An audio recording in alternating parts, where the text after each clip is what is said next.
యేసుక్రీస్తు నామములో ఈ రాత్రి సమయంలో బైబిల్ తరగతికి వచ్చినటువంటి సహోదరులందరికీ కూడా వందనాలు తెలియజేస్తున్నాను.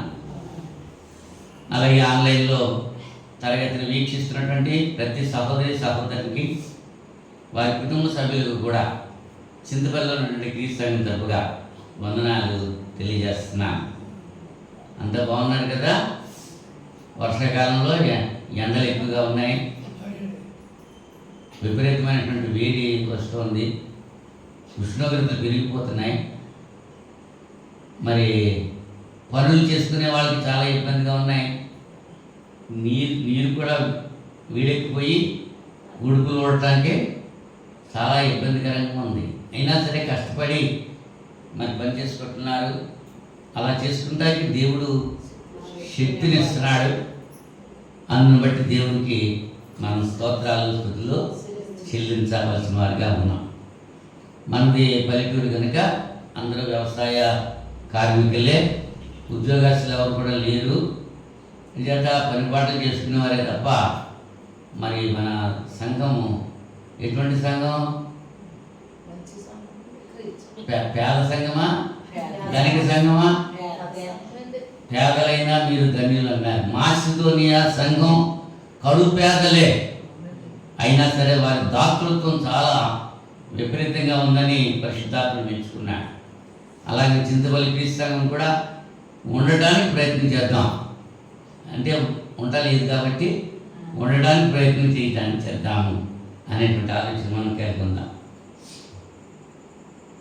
గత వారంలో మనం ఏ పాఠం నేర్చుకున్నాము? ఎవరికైనా గుర్తుందా? మరణం నుంచి విడుదల, నిత్య జీవము అనేటువంటి పాఠం. లోకం యొక్క పరిస్థితి ఎలా ఉందో అనేటువంటి విషయాన్ని, జీవంలో ఎలా ఉండాలో అనేటువంటి విషయాన్ని ఆలోచన చేశాం. ఈ దినాన్ని మరొక పాఠ్యభాగం మనం నేర్చుకుంటే ప్రయత్నం చేద్దాం. ప్రార్థన చేసుకుందాం. ప్రార్థన చేసుకున్న తర్వాత వాక్యం చదువుకుందాం. మహోన్నతుడా, పరిశుద్ధుడా, మీకు స్తోత్రం తండ్రి. గతించిన శుక్రవారం నుంచి ఇంత పర్యంతము మీ మహాదయ చేత, కృప చేత నన్ను మమ్మల్ని సజీవ లెక్కలు ఉంచారు. సురక్షితంగా కాచి కాపాడి ఈ రాత్రి సమయంలో ప్రియమైన మీ బిడ్డలతో కలిసి ప్రార్థించడానికి మీరు మాకు ఇచ్చిన సమయం బట్టి కృతజ్ఞత తెలియజేస్తున్నాను. కూడి వచ్చిన ప్రతి బిడ్డను దీవించండి, మీ కృపలో భద్రపరచండి.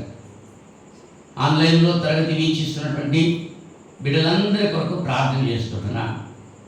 ఇదే కార్యక్రమాన్ని స్టేటస్లో కూడా చాలామంది చూసుకుంటున్నా.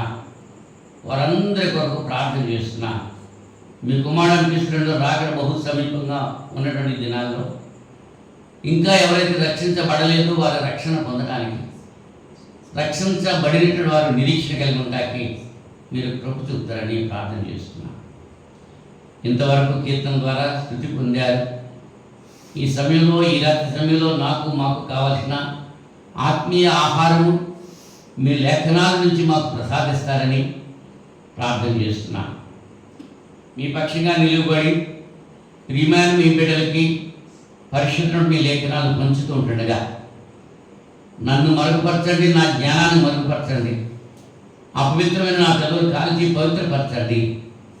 ప్రియమైన మీ బిడ్డలకు పరిశుద్ధమైన లేఖనాలు అందించేటువంటి చిన్న పనిముట్టుగా నన్ను వాడుకుంటారని ప్రార్థన చేస్తున్నాను. అలాగే బిడ్డలు కూడా మీ యొక్క వాక్యం వింటుండగా వినే చెవులు, గ్రహించే ఆత్మ, లోబడే బుద్ధి బిడ్డలకు ప్రసాదించమని మనం చేస్తున్నాను. మీ వాక్యము విత్తబడుతూ ఉంటుండగా నాయన వ్యాధిగ్రస్తుల నుంచి స్వస్థపరచండి, బలహీనల నుంచి బలపరచండి. నాయన ఈ దినాన్ని వీరవాసంలో జరిగినటువంటి సమాధి కార్యక్రమంలో మీరు సహాయం చేశారు. మా పెదనాన్న కుమార్తె, మా అక్కగారు జ్ఞానామణి గారు మీ సన్నిధికి చేరారు. ఆమె విడిచి వెళ్ళినటువంటి కుటుంబ సభ్యులకు ఓదార్పు, ఆదరణ, మరి ముఖ్యంగా నిరీక్షణ దయచేయమని ప్రార్థన చేస్తున్నాను. నాయన మా యొక్క ఇక్కడ స్థానిక సంఘం కొరకు తొలిటి దినాల్లో సంఘ ప్రారంభంలో చర్చ్ బిల్డింగ్ కట్టించక ముందే ఆమె రిటైర్ అయిన సందర్భంలో కొంత ద్రవ్యాన్ని నా ప్రభువా ఇక్కడ నాయన సమర్పించారు. అందుని బట్టి నాయన మీకు స్తోత్రాలు చెల్లిస్తున్నాను. ఆ కుటుంబానికి రావాల్సిన ప్రతిఫలము మీరు అనుగ్రహించి మీ నామకే మహిమ తెచ్చుకుంటారని ప్రార్థన చేసుకుంటున్నాను. అలాగే సమయంలో వాక్య భాగంలో వెళుతున్నాము నాయన. వినే చెవులు, గ్రహించే ఆత్మ, లోబడే బుద్ధి మా అందరికీ ప్రసాదించండి. యేసుక్రీస్తు నామంలో ఈ ప్రార్థన అడిగి వేడుకుంటున్నాం పరలోకపు తండ్రి, ఆమేన్. మరొకసారి అందరికీ వందనాలు.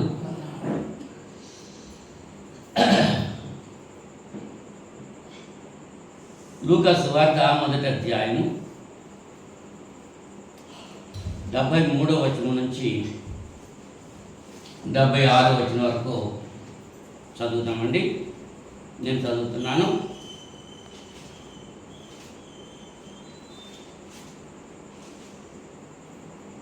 లూకా సువార్త 1వ అధ్యాయం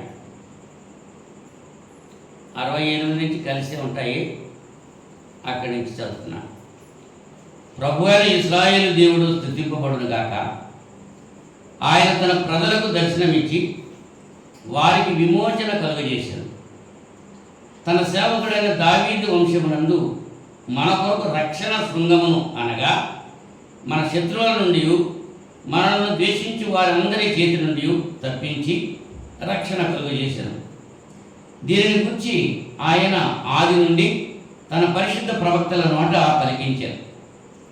ఆయన మన పితరులను కరుణించుటకును, తన పరిశుద్ధ నిబంధనను అనగా మన తండ్రి అయిన అబ్రాహాముతో తాను చేసిన ప్రమాణమును జ్ఞాపకం చేసుకున్నటకును, మనం శత్రువుల చేతి నుండి విడిపింపబడి మన జీవితకాలమంతయు నిర్భయులమై ఆయన సన్నిధిని పరిశుద్ధముగాను నీతిగాను ఆయనను సేవింపును అనుగ్రహించుటకు ఈ రక్షణ కలుగజేశారు. దేవుడు తన వాక్యం దీవించునుగాక. చదవబడినటువంటి లేఖన భాగంలో ఆయన మన పితరులను కరుణించుటకును, తన పరిశుద్ధ నిబంధనను అనగా మన తండ్రి అయిన అబ్రాహాముతో తాను చేసిన ప్రమాణమును జ్ఞాపకం చేసుకున్నటకును, మనం శత్రువుల చేతి నుండి విడిపింపబడి మన జీవిత కాలమంతయు నిర్భయమై ఆయన సన్నిధిని పరిశుద్ధంగా నీతిగా ఆయన సేవింపను అనుగ్రహించుటకు ఈ రక్షణ కలుగజేశాను. ప్రభు అయిన యేసుక్రీస్తు గురించి మాట్లాడుతున్నారు. యేసు ప్రభు జన్మించిన సందర్భంలో ఈ రక్షణ మనకు అనుగ్రహించెను అని తెలియజేయడం జరుగుతుంది. గలతీ పత్రిక 3వ అధ్యాయము 15వ వచనంలో, గలతీ పత్రిక 3వ అధ్యాయము 15వ వచనం,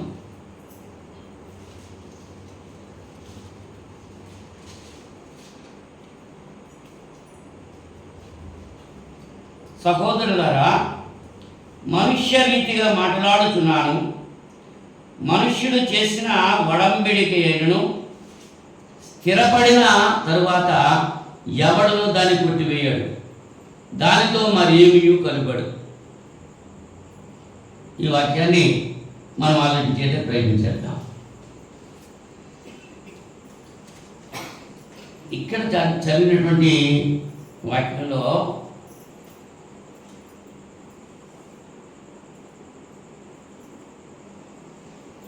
తన పరిశుద్ధ నిబంధనను అనేటువంటి మాట, ఆయన మన పితరులను కరుణించుటకును తన పరిశుద్ధ నిబంధనను అన్న మాట మనం చూసుకుంటున్నాం. అంటే పితరులతో నిబంధన మనల్ని కరుణించడానికి. ఇప్పుడు ఎవరితో నిబంధన చేశారు? ఈ రక్షణ కలుగజేశాను. ఈ రక్షణ కలుగజేశాను. పరిశుద్ధముగాను నీతిగాను ఆయనను సేవింపను అనుగ్రహించుటకు ఈ రక్షణ కలుగజేశాను అనేటువంటి విషయం ఇక్కడ తెలియజేస్తూ గలతీ పత్రికలో ఏమంటున్నాడు? ఒక నిబంధన చేసినప్పుడు మనుష్య రీతిగా మాట్లాడుతున్నాను. మనుష్యుడు చేసిన ఒడంబడికైనను స్థిరపడిన తర్వాత ఎవడూ దాన్ని కొట్టివేయాడు. ఈ రెండు విషయాల్లో కూడా, రెండు రిఫరెన్స్లో కూడా మనం చూస్తున్నాము. నిబంధన గురించి మనం ఆలోచన చేస్తున్నాం. నిబంధన అనేటువంటి మాటకు అర్థం ఏంటంటే ఒడంబడిక లేక ఒప్పందము అనేటువంటి అర్థం. ఈ ఒప్పందం నిబంధన ఎవరెవరికి మధ్య జరుగుతుంది అంటే దేశానికి మధ్య నిబంధన జరుగుతుంది, రాష్ట్రానికి మధ్య నిబంధన జరుగుతుంది, కొనుగోలు చేసేవాడికి అమ్మేవాడికి మధ్య నిబంధన జరుగుతుంది, అలాగే వివాహంలో భార్యాభర్తల మధ్య కూడా నిబంధన జరుగుతుంది. అవునండి. అసలు నిబంధన అంటే ఏమిటో ఆలోచన చేశాం. నిబంధనలో ఏమేమి ఉంటాయంటే నిబంధనలో ఆజ్ఞలు ఉంటాయి, సంబంధాలు ఉంటాయి, హక్కులు ఉంటాయి, బాధ్యతలు ఉంటాయి, నమ్మకాలు ఉంటాయి. నిబంధన చేసుకుంటూ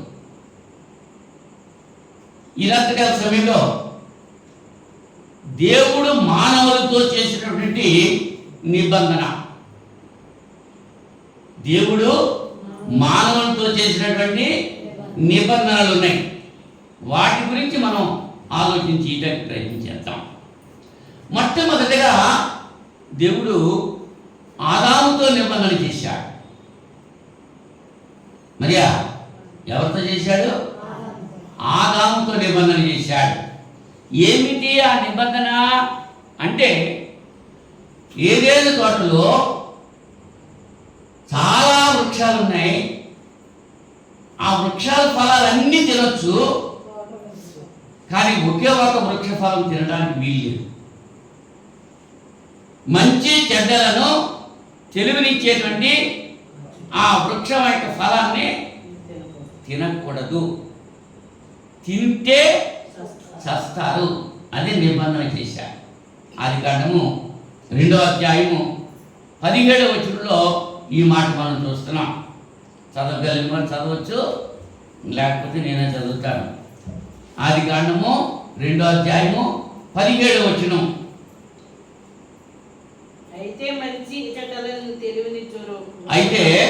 మంచి చెడ్డల తెలివినిచ్చు వృక్ష ఫలములు తినకూడదు, మీరు వాటిని తిను దినమున నిశ్చయముగా చచ్చెదవు అని ఆజ్ఞాపించాడు. దేవుడు ఆజ్ఞాపించాడు. ఎవరికి? నరులకి ఆజ్ఞాపించాడు. ఆదాముతో. అమ్మమ్మ లేదప్పుడు. అమ్మమ్మ వచ్చిందండి.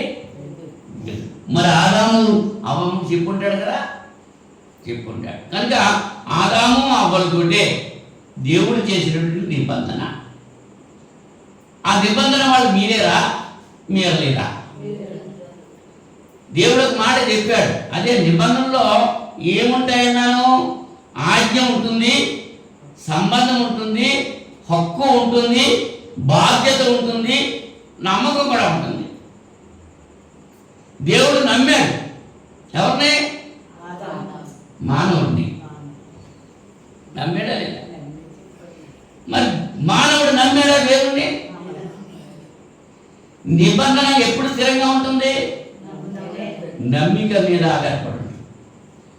మరి ఆదాము ఆ నిబంధన ఏం చేశాడు? ఎక్కడుంది అలాగని? ఆదికాండంలో మనకు ఎక్కడ కనబడతా? తిన్నప్పటి తిన్నాడంతే. హోషేయ గ్రంథం 6వ అధ్యాయము 7వ వచనంలో, హోషేయ గ్రంథం 6వ అధ్యాయము 7వ వచనం,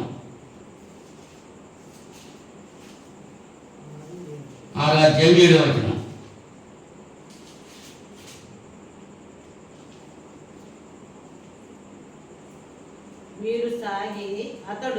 మీరు సాగి పట్టణంలో చుట్టుకొనుటనియు యోధులు యెహోవా మందసమునకు ముందుగా నడవవలెననియు ప్రజలతో చెప్పింది.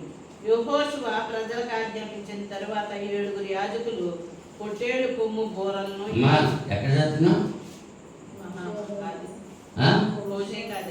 హోషేయ గ్రంథం చదవమన్నాను. యెహోషువ కాదు, హోషేయ గ్రంథం నేను చదువుతానులే. 6వ అధ్యాయం 7వ వచనం. ఆదాము నిబంధన మీరినట్లు వారు నా యెడల విశ్వాసఘాతకులై నా నిబంధనను మీరి ఉన్నారు. స్పష్టంగా పరిశుద్ధాత్ముడు తెలియజేస్తున్నాడు. ఆదాము నిబంధన మీరినట్టు. అంటే ఆదాము ఏం చేశాడు? నిబంధన మీరాడు. దేవుడు చెయ్యొద్దన్నది చేశాడు. చేశాడా? నిబంధన ఎవరు చేశారు? దేవుడు చేశాడు. నిబంధన మీరింది ఎవరు? ఆదాము మీరాడు. అవునా? అప్పుడు ఏమొచ్చింది? నిబంధన మీరినప్పుడు, ఆజ్ఞను అతిక్రమించినప్పుడు పాపం వచ్చింది. పాపంకి వచ్చే జీతం మరణం వచ్చింది. అవునండి. ఇశ్రాయేలులు కూడా అలాగే నిబంధన మీరారు అనేటువంటి విషయాన్ని ఇక్కడ హోషేయ గారు తెలియజేస్తున్నారు. రెండవదిగా మనం చూస్తే ఆదికాండం 9వ అధ్యాయం 8 నుంచి 17 వచనాల్లో మీరు చదువుకుందరు వెళ్ళే, ఇక్కడ చదివితే మీకు సమయం సరిపోవట్లేదు. నోవాహుతో చేసినటువంటి నిబంధన అక్కడ చూస్తాం. జలప్రళయము 6వ అధ్యాయంలో జలప్రళయం రావడం జరుగుతుంది. అక్కడ జలప్రళయం అయిపోయిన తర్వాత దేవుడు నోవాహుతో నిబంధన చేస్తున్నాడు. ఇంత జలప్రళయము మరి ఇంకెప్పుడు రప్పించను అని చెప్పన్నాడు. దేవుడు ఎవరితో చేశాడు నిబంధన? నోవాహుతో, నోవాహు బిడ్డలతో. దానికి గుర్తుగా ఏం పెట్టాడు అక్కడ? మేఘములో నా ధనస్సు ఉంచుతానన్నాడు. ఆదికాండం 9వ అధ్యాయము 13వ వచనంలో ఈ మాట మనం చూస్తాం. అది 9వ అధ్యాయము, ఆదికాండం 9వ అధ్యాయము 13వ వచనం చదవండి తీసుకున్నారు. మేఘములో నా ధనస్సు ఉంచి తిని అది నాకును భూమికిని మధ్య నిబంధనకు గుర్తుగా ఉండును అన్నాడు. అంటే నోవాహుతో నిబంధన చేశాడు దేవుడు. ఇంకెప్పుడు కూడా అంతకుముందు ఏం జరిగింది? నరుల చెడుతనము భూమి మీద విస్తరించిపోయింది, గొప్పదైపోయింది. అంచేత నరులను సృష్టించినందుకు దేవుడు పశ్చాత్తాపడి సంతాపపడి ఆ నరులందరూ కూడా నాశనం చేయడానికి జలప్రళయం రప్పించాడు. ఆ జలప్రళయంలో అందరూ కూడా నశించిపోయారు, యనమండుగురు తప్ప. వాళ్ళే నీతిమంతులుగా ఉన్నారు. నోవాహు భార్య, నోవాహు కుమారులు 3, వాళ్ళ భార్యలు 3, మొత్తం 80 నీతిమంతులుగా దేవుని దృష్టిలో ఉండి వాళ్ళు రక్షించబడ్డారు. ఆ నిబంధన ఇప్పుడు ఉంది. మనకి వర్షాలు వచ్చే సమయంలో మేఘంలో ధనస్సు కనబడుతుంది. విబ్జార్ అంటారు దాన్ని ఏమంటారు? దాన్ని విబ్జార్, ధనస్సు, మొండు గొడవలు అంటాం మన భాషలో. మొండు గొడవలు అంటాం, అవునా? అది అన్ని రంగులు ఉంటాయి దాంట్లో. అది చూడటంతో దేవుడు వర్షాన్ని ఆఫ్ చేస్తాడు.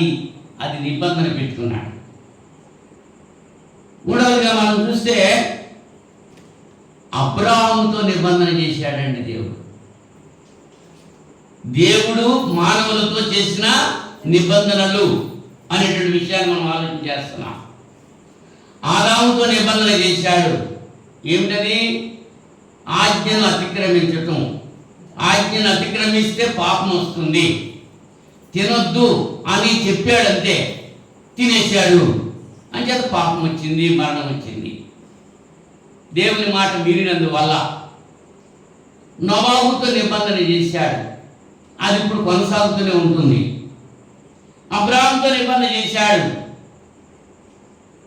ఆదికాండం 17వ అధ్యాయం 1 నుంచి 14 వచనాల్లో ఈ విషయాన్ని మనం చూడగలం.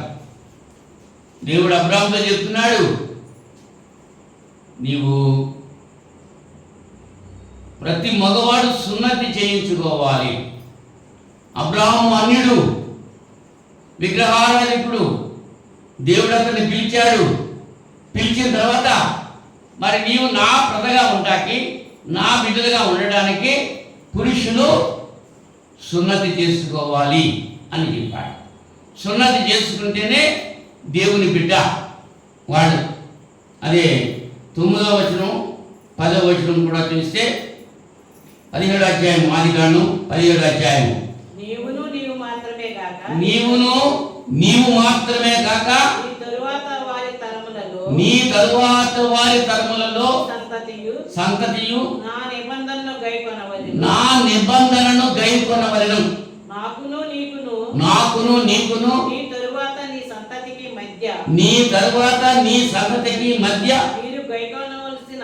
మీరు గైకొనవలసిన నా నిబంధన ఏదనగా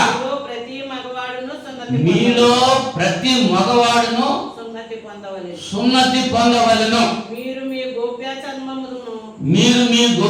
చర్మమును సున్నతి పొందవలెను. అది నాకు నీకు మధ్య ఉన్న నిబంధనకు సూచనగా ఉండును.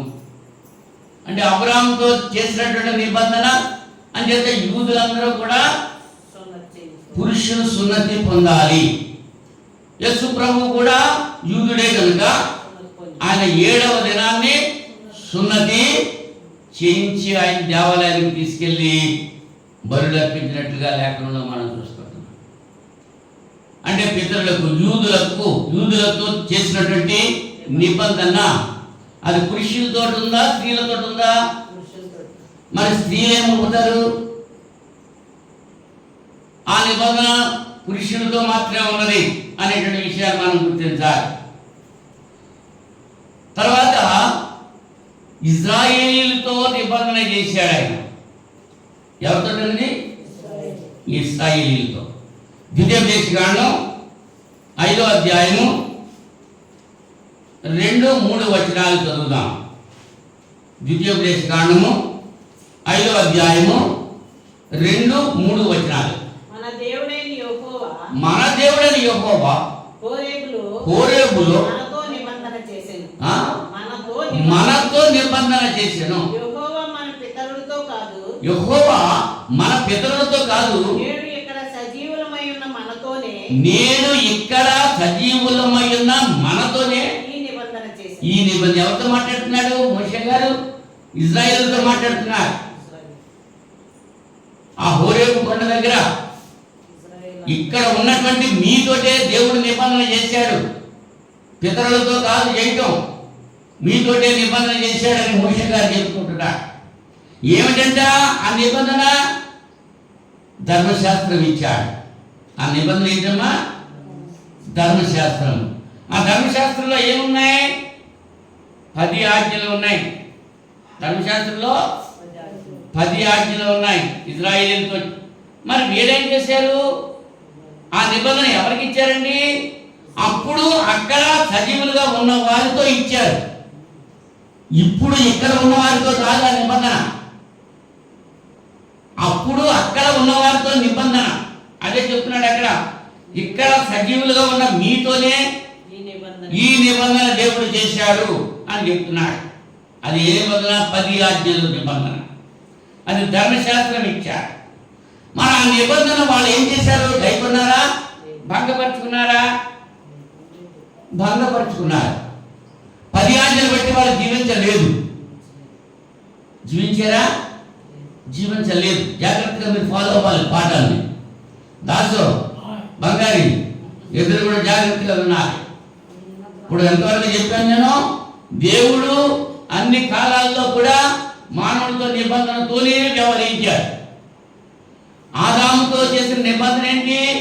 ఆ మంచి చెడ్డల తెలివినిచ్చేటువంటి వృక్షం యొక్క ఫలాలు తినకూడదు అనేటువంటి నిబంధన చేశాడు. ఆదాము ఆ నిబంధన మీరాడు. నోవాహుతో చేశాడు నిబంధన. ఇక ఎప్పుడు కూడా జలప్రళయంతో లోకాన్ని నాశనం చేయను అని చెప్పి దానికి గుర్తుగా ఏమి ఇచ్చాడు? ధనస్సు ఇచ్చాడు. మేఘములో ఆయన ధనస్సుని ఇచ్చాడు. అబ్రహాముతో నిబంధన చేసుకున్నాడు. ఏమి చేశాడు? సున్నతి అనేటువంటి గుర్తు.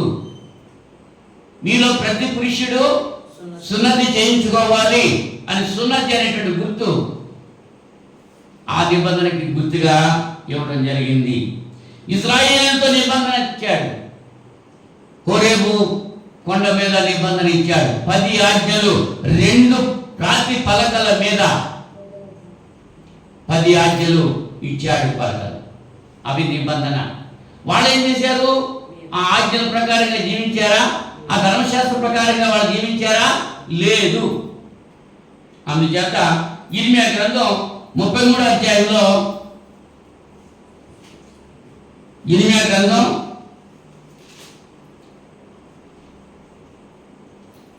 33వ అధ్యాయం 21వ వచనం, దానికంటే ముందు పైన ఇర్మియా 31 చదువుదాం.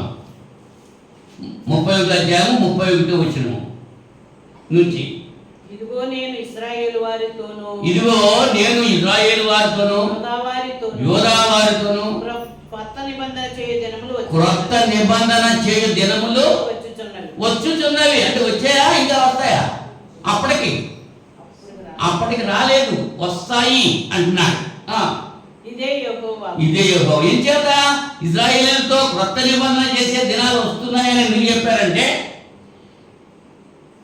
ఇశ్రాయేలుకి ఇచ్చినటువంటి ధర్మశాస్త్రం అనే నిబంధనను వాడు మీరారు. ఎట్లా మీరారు? ఎబ్రీ పత్రిక 10వ అధ్యాయం 9వ వచనం మరీ చదవాలి. ఎబ్రీ పత్రిక 10వ అధ్యాయము 9వ వచనం మరీ చదువుతారు. ఇప్పుడు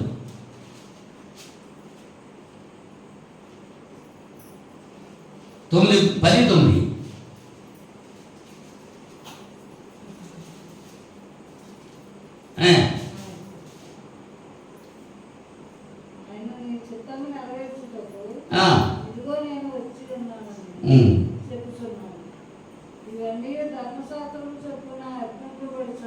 ధర్మశాస్త్రం చెప్పున అర్పింపబడుతున్నాయి. ఆ రెండవ దాన్ని స్థిరపరచుటకు మొదటి దానిని కొట్టివేయుచున్నాడు. అంటే మొదటి నిబంధన ఏమైంది? కొట్టివేయబడ్డది. ఇప్పుడు ధర్మశాస్త్రం అనేటువంటి నిబంధన ఇప్పుడు ఉందా? ఇప్పుడు లేదు. అది ఎవరితో చేయబడ్డది? ఇశ్రాయేలుతో చేయబడ్డది. ఆ నిబంధన ఏమిటది? ధర్మశాస్త్రము. ధర్మశాస్త్రంలో ఏమున్నాయి?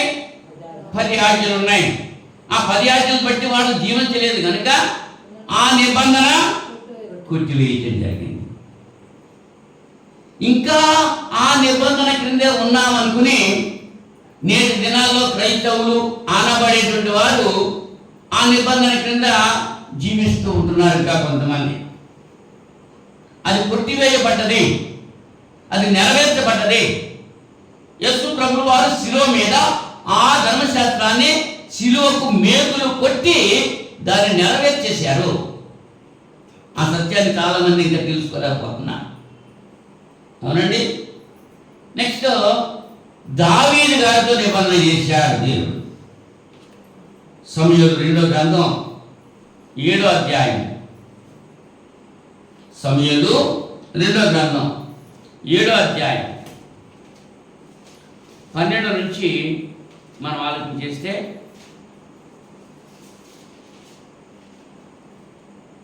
సమూయేలు 2వ గ్రంథం, నీ దినములు సంపూర్ణములగునప్పుడు నీవు నీ పితరులతో కూడా నిద్రించిన తరువాత. దావీదుతో దేవుడు మాట్లాడుతున్నాడు. నీ దినములు సంపూర్ణమైనప్పుడు నీవు నీ పితరులతో కూడా నిద్రించిన తరువాత నుండి వచ్చిన నీ సంతతిని హెచ్చించి రాజ్యమును అతనికి స్థిరపరచెదనని ఎవరితో చేశాడు నిబంధన? ఎవరు చేశారు? దేవుడు దావీదుతో చేసిన నిబంధన. ఈ నిబంధన గురించి చాలా మంది అనుకుంటూ ఉంటారు, దావీదు కుమారుడు సొలొమోను కదా, సొలొమోనుతో చేశారు నిబంధన అని చెప్పి అనుకుంటూ ఉంటారు. కానీ ఆ నిబంధన సొలొమోనుతో చేసింది కాదు, యేసుక్రీస్తుతో చేసింది అని లూకా సువార్త 1వ అధ్యాయం 32వ వచనంలో మనం చూస్తాం. లూకా సువార్త 1వ అధ్యాయం 32వ వచనం చూడండి. లూకా సువార్త 1వ అధ్యాయం 32వ వచనం.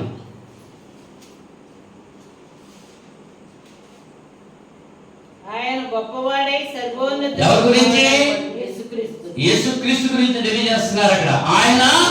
గొప్పవాడై సర్వోన్నతుని కుమారుడు అనబడును. ప్రభువకు దేవుడు ఆయన తండ్రి అయిన దావీదు సింహాసనమును ఆయనకి ఇచ్చును. ఎవరి గురించి చెప్పారు అక్కడ? యేసు ప్రభు గురించి చెప్పారు. దావీదు సింహాసనం, ఆయన తండ్రి అయిన దావీదు సింహాసనం. మరి యేసు ప్రభు తండ్రి ఎవరండి?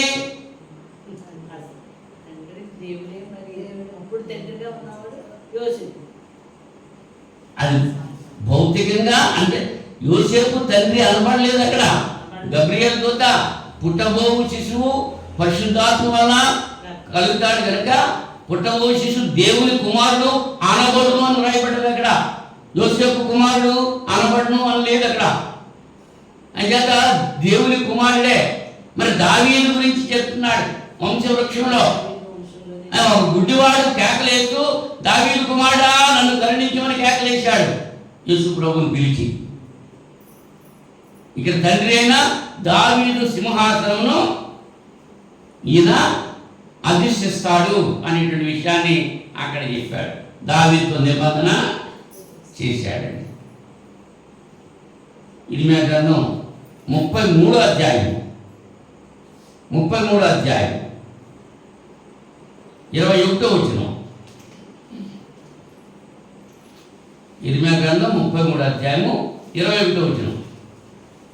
సూచక్రియలను మహత్కార్యములను జరిగించుచు మహాబలము కలిగి చాపిన చేతులు గలవాడవై మహాభయం పుట్టించే ఐగుప్తు దేశములో నుండి నీ ప్రజలను రప్పించి నీకు ఇచ్చేదనని వారి పితరులకు ప్రమాణం చేసి పాలు తేనెలు ప్రవహించు ఈ దేశమును వారికి ప్రవహించు ఈ కనాను దేశాన్ని వాళ్ళకే ఇచ్చాను చెప్తున్నాడు. వారు ప్రవేశించి స్వతంత్రించుకొనిరి కానీ మాట వినకపోతిరి. ఎవరండి వాళ్ళు? ఇశ్రాయేలు. దేవుడు చేసిన వాగ్దానం నెరవేర్చాడు. పాలు తేనెలు ప్రవహించే కనాను దేశం ఇచ్చాడు. కానీ వాళ్ళ మాట వినలేదు. ఈ దినాన్ని మన పరిస్థితి ఎట్లా ఉంది? దేవుడు మనకు కావాల్సినవి అనుగ్రహిస్తున్నాడు. ఏది కావాలంటే అది అడిగేస్తున్నాం అంతే. ఇచ్చేస్తున్నాడా లేదా? మరి మనం ఆయన మాట వింటున్నామా? మన మాట ఆయన వినాలని చూస్తామే తప్ప ఆయన మాట మనం వినాలని చూడం. ఇప్పుడు ఎన్ని నిబంధనలు అయిపోయి చెప్పండి. ఆదాముతో నిబంధన అయింది, నోవాహుతో నిబంధన అయింది, అబ్రహాంతో నిబంధన అయింది, ఇశ్రాయేలుతో నిబంధన అయింది, దావీదుతో నిబంధన అయింది. ఈ నిబంధనలో ఇశ్రాయేలుతో చేసిన నిబంధన కొట్టివేయబడ్డది. మిగిలిన నిబంధనలు కంటిన్యూ అవుతున్నాయి. అయితే అక్కడి నిబంధన నేటి దినాల్లో దేవుడు చేసినట్టు ఇందాకేమనుకున్నా 21:31 రాబో దినాల్లో క్రొత్త నిబంధన చేయు దినములు వచ్చుచున్నవి అన్నాడు. అవి ఈ దినాల్లో వచ్చున్నాయి. క్రైస్తవులతో చేయబడినటువంటి నిబంధన. ఎబ్రీ పత్రిక 8వ అధ్యాయము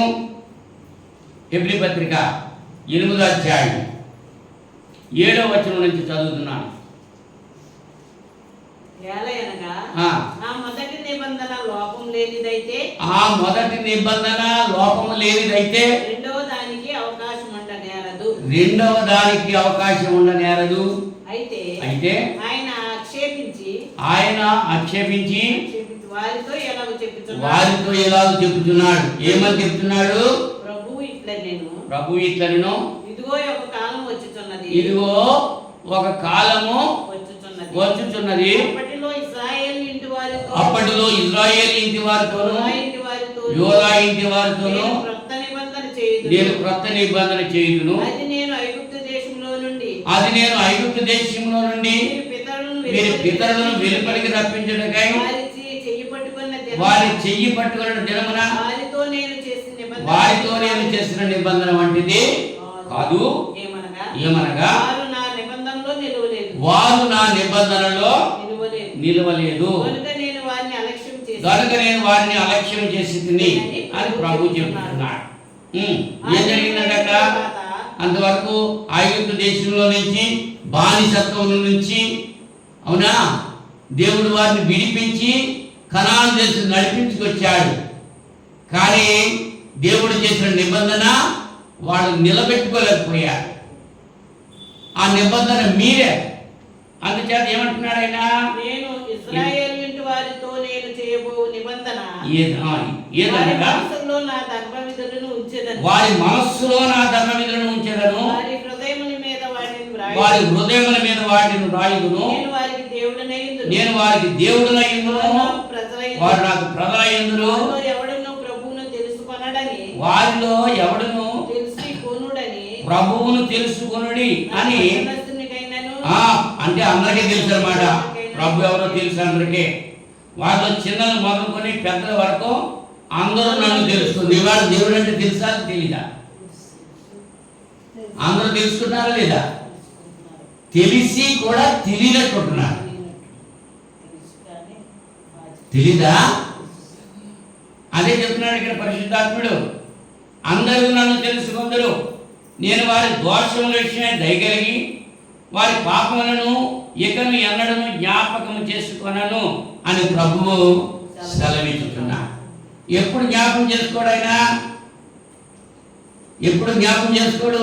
ఇక ఎన్నడూ జ్ఞాపకము చేసుకొనను అన్నాడు. ఎప్పుడవుతున్నది? ఆయన సన్నిధిలో మనం ఒప్పుకొని విడిచిపెడితే. క్రొత్త నిబంధన ఎలా చేస్తున్నాడు? క్రొత్త నిబంధన గుర్తేమిటి? అపొస్తలుల గారు 2వ అధ్యాయంలో పేతురు గారు చెప్తున్నాడు, మీరేం చేయాలి? దేవుని యొక్క వాక్యం వినాలి, మారు మనసు పొందాలి, పశ్చాత్తాపడాలి, పాప క్షమాపణ నిమిత్తం ప్రతివాడు యేసుక్రీస్తు నామమున బాప్తిసం పొందాలి. అప్పుడు మీరు పరిశుద్ధాత్మ అనే వరం పొందుతారు. అంటే ఇవాళ దేవునికి మనకి మధ్య ఉన్నటువంటి నిబంధనకు గుర్తేమిటని బాప్తిస్మము. ఈ బాప్తిస్మము స్త్రీ అని పురుషులని భేదం లేదు. ఆ యొక్క సున్నతి అనేటువంటి గుర్తు కేవలం పురుషులకు మాత్రమే. ఈ బాప్తిస్మం అన్నది స్త్రీ అని పురుషులని భేదము లేదు. బాప్తిస్మం అనేటువంటి గుర్తు మనకి ఇచ్చాడు, నిబంధన చేశాడు బాప్తిస్మం ద్వారా. అంచేత మనం వాక్యం విని మారు మనసు పొంది బాప్తిస్మం పొందడం వరకు మన పని. ఈ 3 పనులు మనం చేస్తే ఆయన ఏం చేస్తాడు? పరిశుద్ధాత్మ అనేటువంటి వరం ఇస్తున్నాడు మనకి. పరిశుద్ధాత్మ వరం ఎలా వస్తుంది? పైనుంచి ఏదో అమాంతంగా ఒక శక్తి వచ్చి మీద పడిపోతుందా? నీ హృదయంలో శుద్ధత కలుగజేస్తాడు. హృదయ శుద్ధి గల వారు ధన్యులు, వారు దేవుని చూతులు. హృదయం మోసకరమైనది, భయంకరమైన వ్యాధి కలిగింది. ఆ ఘోరమైన వ్యాధి నుంచి మనం విడుదల చేసి మన హృదయాన్ని ఆయన రక్తంతో కడిగి పవిత్రపరిచి పరిశుద్ధాత్మ అనేటువంటి వరాన్ని మనకు ప్రసాదించాడు. ఎప్పుడట? బాప్తిస్మం పొందిన. అంచేత పరిశుద్ధాత్మ వరాన్ని మనం ఏం చేయకూడదు? పరిశుద్ధాత్మను దుఃఖపరచకూడదు, పరిశుద్ధాత్మను ఆటంకపరచకూడదు, పరిశుద్ధాత్మను ధిక్కరించకూడదు, పరిశుద్ధాత్మను అవమానపరచకూడదు. ఎందుచేతంటే యేసుక్రీస్తు గురించి ఏదైనా అపవాదం చేస్తే దానికి క్షమాపణ ఉంది, కానీ పరిశుద్ధాత్మను గురించి అపరాధం చేస్తే క్షమాపణ అన్నదే లేదు. పాప క్షమాపణ లేదు. పరిశుద్ధాత్ముడు అనేటువంటి విషయాన్ని మనం గుర్తించాలి. ఈ నిబంధనలు చేశారు. ఈ క్రొత్త నిబంధన ఇది ఎవరి ద్వారా చేయబడ్డది? క్రీస్తు ప్రభు ద్వారా చేయబడ్డది. ఆయన రక్తము ద్వారా చేయబడ్డది. ఆయన రక్తము వలన మనం విమోచింపబడ్డాం. క్రీస్తు రక్తము ఎక్కడైతే ఉన్నదో అక్కడ అక్కడ పాప క్షమాపణ. ఇజ్రాయేలుతో చేయబడినటువంటి నిబంధన పస్కా బలి పశువు యొక్క రక్తము వాడు గుడారం లేక ద్వారబంధపు కమ్ముల మీద ధరిస్తే సంహారపు దూత వారి గృహాల్లో ప్రవేశించలేదు. ఈ దినాన్ని మన గృహాల్లో మనంలో ఉండాల్సింది పస్కా బలి పశువు యొక్క రక్తం కాదు, యేసుక్రీస్తు యొక్క రక్తం మనపై ఉండాలి. శిలువ రక్తంలో మనకు కడగబడాలి అని చెప్పి పొర్లి పొర్లి పారుతుంది యేసుక్రీస్తు యొక్క రక్తం. ఆ రక్తంలో మనం కడగబడాలి, ఆ రక్తంలో మనం బాప్తిస్మం పొందాలి. బాప్తిస్మము అనేటువంటి ప్రక్రియ ద్వారా మనం రక్షించబడిన వారము అని తెలియజేయబడుతుంది. అయితే అది లోకానికి ఎట్లా తెలియాలి? మన మాటల వల్ల కాదు, మన ప్రవర్తన వల్ల. శరీర కార్యాలు విసర్జించి ఆత్మ ఫలాన్ని మనం కలిగి ఉంటే మనం బాప్తిజం పొందినటువంటి విధానం లోకానికి తెలుస్తుంది. యేసు ప్రభువు చెప్పారు అపొస్తలుల కార్యాలు 1:8 భూదిగంతముల వరకు మీరు నాకు సాక్షులుగా ఉండాలి అన్నారు. ఆయనకి సాక్షులుగా మనం ఉండాలి, కానీ మన సాక్ష్యం మనం చెప్పడం కాదు. అక్కడ ఈవేళ లోకంలో సాక్ష్యాలు ఎక్కువైపోతున్నాయి. యేసు ప్రభు చెప్పింది ఏమి? మనం ఆయనకు సాక్షులుగా. యోహాను గారు అంటారు, మేమేమి కన్నులారా చూశాము, ఏమి చేతులారా తాకామో వాటినే మేము మీకు తెలియజేస్తున్నాం. నేటి దినాల్లో క్రైస్తవుడు కూడా అట్లనే ఉండాలి. పాత నిబంధన గతించిపోయింది, క్రొత్త నిబంధనలో మనం ఉన్నాం. పాత నిబంధనకి క్రొత్త నిబంధనకి ఉన్నటువంటి వ్యత్యాసాలు మనం గమనించాలి. పాత నిబంధన రాతి పలకల మీద వ్రాయబడ్డది, క్రొత్త నిబంధన మెత్తటి హృదయాల మీద వ్రాయబడ్డది. రిఫరెన్స్లు చెప్పిన కొరింథీ 2వ పత్రిక 3వ అధ్యాయము 3-5 కొరింథీ 2వ పత్రిక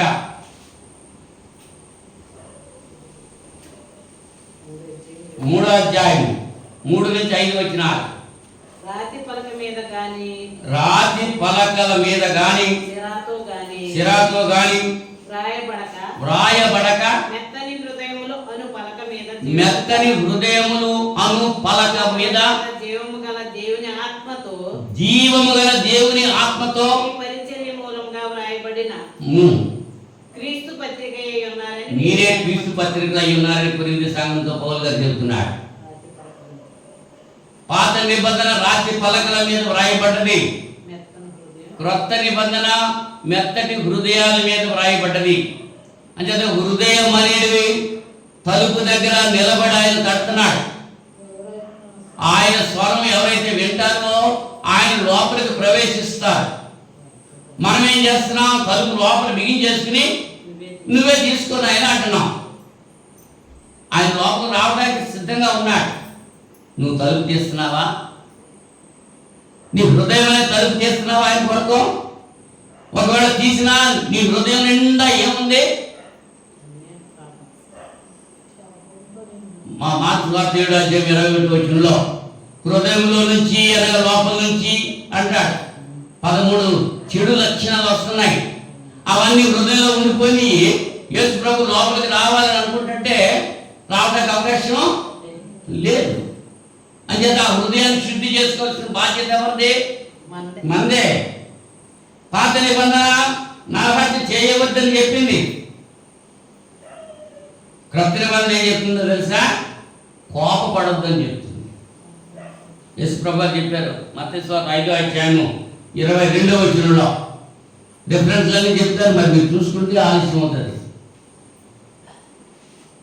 మత్తయి సువార్త 5వ అధ్యాయము 6వ అధ్యాయము 7వ అధ్యాయము కూడా ఈ 3 అధ్యాయాలు యేసు ప్రభు వారు చెప్పినటువంటి నిబంధన. అవునా?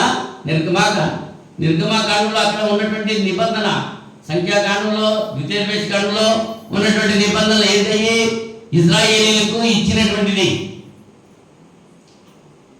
క్రైస్తవులు మనకే యేసు ప్రభు ఇచ్చిన నిబంధన మత్తయి 5, 6, 7 అధ్యాయంలో ఉన్నటువంటి నిబంధన. ఏమంటాడు? 5వ అధ్యాయం 22వ వచనంలో నేను మీతో చెప్పినదేమనగా సహోదరుని మీద కోపపడు ప్రతివాడు విమర్శకు లోనవుతాడు. నరహత్య చేయక్కర్లేదు, కోపడితేనే. ఏం చేయాలంటే ఈ ధర్మశాస్త్రము ఎక్కడ వ్రాయబడ్డది? మెత్తటి హృదయం మీద వ్రాయబడ్డది. ఆ ధర్మశాస్త్రము రాతి పలకల మీద వ్రాయబడ్డది. అది క్రియ ఉంటే అక్కడ పాపం జరుగుతుంది. ఇక్కడ క్రియ అక్కర్లేదు, ఆలోచన ఉంటే చాలు. అక్కడ వ్యభిచారం చేస్తే పాపం, ఇక్కడ ఒక స్త్రీని మోహపు చూపు చూస్తేనే పాపం. అది అన్నాడు, వారి మనస్సులలో నా ధర్మ విధిని ఉంచదన్నాడు. 31 పరిత్యాగ పత్రిక ఇచ్చి భార్యను విడనాడవచ్చు అని చెప్పి ధర్మశాస్త్రంలో రాయబడింది. మోషే చెప్తున్నాడు, మీ హృదయ కాఠిన్యం వల్ల. మోషే అలా చెప్పాడు. అంతేగాని అసలు విడాకులు అనేవి దేవునికి ఇష్టమో కాదు. భార్యను విడనాడ రాదు అన్నాడంటే మత్తయి సువార్త 5:32 పురుషుడు భార్యను విడనాడ రాదు అంతే. మనస్సుల మీద వ్రాయబడ్డది నవ నిబంధన. పాత నిబంధనలో ధర్మశాస్త్రంలో ఒట్టు పెట్టుకోవాలి. దేవాలయం చూడని, బలిపీఠం చూడని, లేవీకాండంలో 19:12 అలా ఒట్టు పెట్టుకోమన్నాడు. కానీ ఇక్కడ మత్తయి సువార్త 5:37 అంటున్నాడు, నీ మాట అవునంటే అవును, కాదంటే కాదు. ఒట్టు పెట్టుకోవడానికి వీలులే. అది దుష్టుల నుంచి పుట్టింది. నువ్వు ఒక్క మాట మీదే ఉండాలి. క్రైస్తవుడు అంటే, క్రీస్తుని వెంబడించేవాడు అయితే ఒకే మాట అంతే. నీ మాట అవునంటే అవును, కాదంటే కాదు. దాన్ని మించి వచ్చింది దుష్టుల నుంచి. క్రొత్త నిబంధన యొక్క ఉద్దేశ్యం అని. పాత నిబంధనలో కంటికి కన్ను, పంటికి పన్ను అన్నాడు. లేవీకాండం 24:20 క్రొత్త నిబంధనలో ఏమంటున్నాడు? మత్తయి సువార్త 5:39 యేసు ప్రభువు వారు చెప్తున్నారు, నేను మీతో చెప్పినదేమనగా దుష్టుని ఎదిరింపక నిన్ను కుడి చెంప మీద కొట్టువానికి ఎడమ చెంప కూడా తిప్పమన్నాడు. ఇది క్రొత్త నిబంధన. మరి మనం పాత నిబంధనలో ఉంటున్నామా, క్రొత్త నిబంధనలో జీవిస్తున్నామా? పాత నిబంధనలో కంటికి కన్ను, పంటికి పన్ను, తిట్టుకు తిట్టు, దెబ్బకి దెబ్బ. కానీ క్రొత్త నిబంధనలో ఒకడు నిన్ను మైలు దూరం రమ్మంటే వాడు కూడా 2 మైళ్ళు వెళ్ళిపోమన్నాడు. ఒకడు నీ పై వస్తువులు తీసుకుంటుంటే నా లోపల ఉన్న అంగి కూడా ఇచ్చామంటున్నాడు. యేసు ప్రభువు చెప్పింది. మరి యేసుని వెంబడించే వాళ్ళు ఆ రీతిగా జీవించాలి. మరి మనం ఎలా జీవిస్తున్నాం? ఆలోచన కలిగి ఉండాలి. అందుకొరకే లేఖనాలు తెలియజేస్తున్నాయి. లేవీకాండం 19:18 పొరుగువారిని ప్రేమించి శత్రువును ద్వేషించమన్నాడు. ఇప్పుడు మనం అదే చేస్తున్నాం, కానీ మనం అది చేయకూడదు. ఏం చేయాలి మనం? మత్తయి సువార్త 5:44 యేసు ప్రభువు చెప్పారు, అది చేయాలి. ఏం చెప్పారమ్మా? మూసేసిందా మరియమ్మ? మూసేసింది మరియమ్మ. 5:44 నేను మీతో చెప్పినదేమనగా మీరు పరలోకమందున మీ తండ్రికి కుమారులై ఉండునట్లు మీ శత్రువులను ప్రేమించుడి. మిమ్మల్ని హింసించే వారి కొరకు ప్రార్థన చేయండి. యేసు ప్రభు చెప్పింది అది. మేము యేసుని వెంబడిస్తున్నాం, మేము యేసు ప్రభు శిష్యులం, మేము క్రైస్తవులు అని పెదవులతోటే చెప్తున్నాం తప్ప ఆయన చెప్పిన మాటలు విలువట్లా, ఆయన చెప్పినట్టుగా జీవించడం లేదు. అంచేత ఆయన అంటున్నాడు, ఈ నా మాటలు విని వాడి చొప్పున చేయు ప్రతివాడు బండ మీద తన ఇల్లు కట్టిన బుద్ధిమంతుని పోలుంటాడు. చెప్పడం తేలిక, వినడం తేలికే, కానీ ఆచరించడం కష్టం. అలాగే ఆచరిస్తేనే నిత్య జీవం వస్తుంది. అంటే ఇరుకు మార్గంలో ప్రవేశించడానికి పోరాడండి అన్నాడు. యేసుప్రభు వారు చెప్పారు పోరాటం కావాలి. ఈవేళ శుక్రవారం బైబిల్ తరగతి వస్తే నిద్రపోతుంది, రేపు పొద్దున్న పనికి వెళ్తుంది అలాగా అని మానేసి ఏం చేస్తున్నారు? మానేస్తున్నారు. ఇరుకు మార్గమే కదా ఇది, విశాల మార్గమా కాదు. విశాల మార్గం అనేక ఉంటున్నారు. నువ్వు ముక్తి కొరకు భక్తి చేస్తే ఖచ్చితంగా ఈ పాటించాలి. భక్తి కొరకే భక్తి అంటే ఈ పాటించక్కర్లా. అందరూ కూడా అందరికీ భక్తి సమృద్ధిగా ఉంది. అందులోకి లేదా, క్రైస్తవేతరుడికి లేదా, మరి వాళ్ళకి మనకి తేడా ఏంటి? వాళ్ళకి లేకనే మనం కూడా జీవిస్తే మనకి నిత్య జీవం ఉందా? లేదు. కనుక ఈ రాత్రి సమయంలో ప్రియా సహోదరి సహోదరులారా, దేవుని యొక్క వాక్యం మనకి తెలియజేస్తుంది. దేవుడు అన్ని కాలాల్లో కూడా నిబంధనతోనే వ్యవహరించాడు. నిన్న నేడు నిరంతరం ఏకరీతిగా ఉన్నాడు. ఆయన మారేటువంటి వాడు కాడు. ఆదాముతో చేసిన నిబంధన ఆజ్ఞను అతిక్రమిస్తే పాపం అన్నాడు. ఇప్పుడు కూడా ఆజ్ఞను అతిక్రమిస్తే పాపమా కాదా? మేలైనది ఎరిగి ఉండి అలాగూ చేయని వారికి పాపము కలుగును. సామెతల గ్రంథంలో మనం చూస్తున్నాం.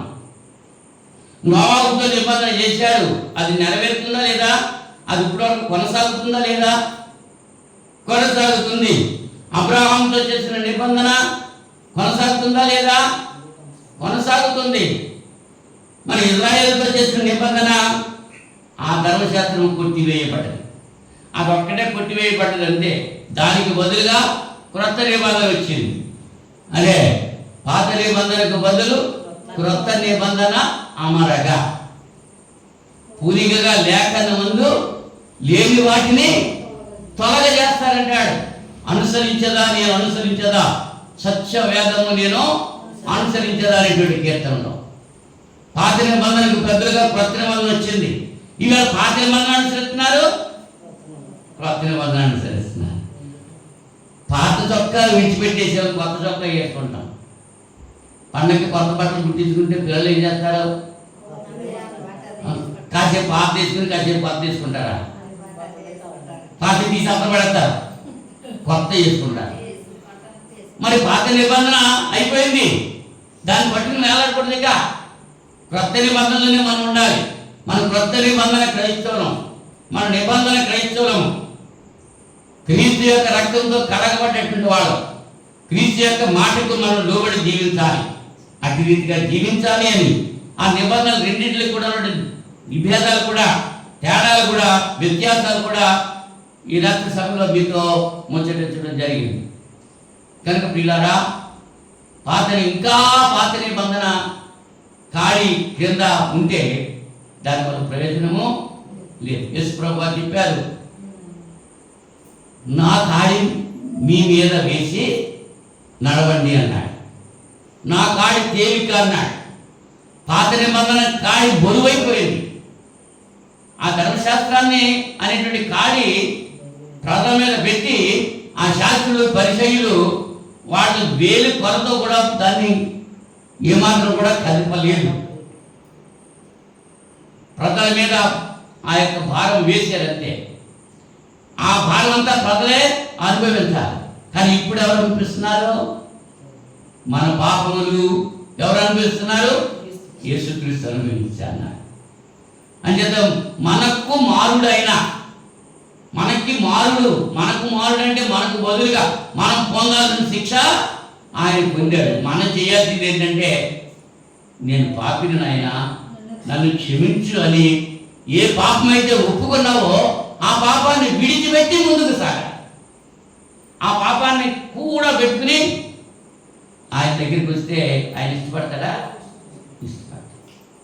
అంచేత కప్పుకొనక పాపాలని ఒప్పుకోవాలి. ఈ రాత్రి సమయంలో అలాగ ఒప్పుకొని దేవుని నుంచి క్షమాపణ పొంది దేవుని యొక్క దీవెనలు మనం అంతా కూడా పొందాలని ప్రేమతో మీకు తెలియజేస్తూ ముగిస్తున్నాం. దేవుడి కొద్ది మాటలు దీవించును దాకా ప్రార్థన చేసుకుందాం. మహోన్నతుడా, పరిశుద్ధుడా, శివాధిపతి, సృష్టికర్త, మీకు స్తోత్రాలు తండ్రి. ఈ రాత్రి సమయంలో నిబంధనల గురించి మీరు తెలియజేసినటువంటి పాఠ్య భాగం మరి బిడ్డలు ఎంతవరకు అవగాహన చేసుకున్నారో అది నాకు తెలియదు, కానీ బిడ్డల హృదయాల్లో విత్తబడిన వాక్యం ఫలించి అభివృద్ధి పొందుటకు సహాయం చేయండి. 30 60 ఫలించుటకు మీరు కృప చూపమని ప్రార్థన చేసుకుంటున్నాను. క్రొత్త నిబంధనలో మేము నిలిచి ఉంటకు కృప చూపండి. దానికి వ్యతిరేకమైన సమస్త సాతాను శక్తులను మీ కుమారుని క్రీస్తు నామములో బంధించి లయపరచండి. మీ కుమారుని క్రీస్తు రెండో రాకడ కొరకు మమ్మల్ని ఆయత్తపరచండి ప్రభువా. ఈ లోక సంబంధమైన నిందలు, ఈ లోక సంబంధమైన శ్రమలు అనుభవించడానికి కావాల్సిన శక్తిని, సామర్థ్యాన్ని మీరు మాకు దయచేయమని ప్రార్థన చేస్తున్నాను. యాకోబు గారు తెలియజేసిన రీతిగా మేము మీకు లోబడి అపవాదిని ఎదురింటి కావాల్సిన శక్తిని మీ నుంచి పొందడానికి మీ కృప, మీ సహాయము మాకు అనుగ్రహించమని ఈ రాత్రి సమయంలో విజ్ఞాపన చేసుకుంటున్నా. విన్న ప్రతి బిడ్డను దీవించండి, మీ కృపలో భద్రపరచండి.